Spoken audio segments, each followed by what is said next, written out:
مکہ حرمت والا مہینہ، ذو الحجہ حرمت والا دن، یوم عرفہ، یہ ضروری چیز ہے، اس کے بغیر اللہ کی اطاعت نہیں ہو سکتی۔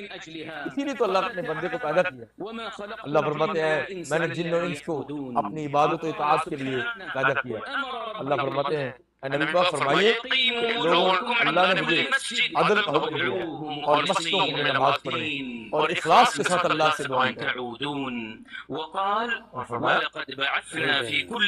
ہم نے ہر امت میں رسول کھڑا کیا، کیا کہ وہ لوگوں سے کہ صرف اللہ کی عبادت کرو اور طاغوت یعنی مشرک شیطان سے بچو۔ ان میں سے کچھ لوگوں کو ہدایت ملی، اس پہ تقدیر غالب آ گئی، وہ گمراہ ہو گئے۔ اور زمین میں دیکھو کیا کیا انجام ہوا جھٹلانے والوں کا۔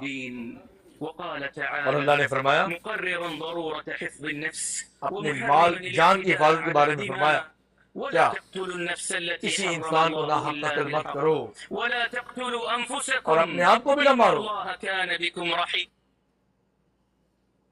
اس نے زیادتی میں یہ کام کیا، اس کو جہنم میں جلا کے رکھ دے گا اللہ تعالیٰ، اور یہ اللہ کے لیے بہت آسان ہے۔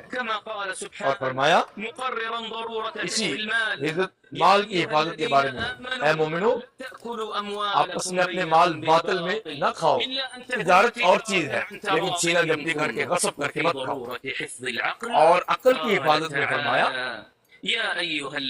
اے مومنو یہ جو شراب ہے، جوا ہے، پانسے ہیں، یہ سارے گندی چیزیں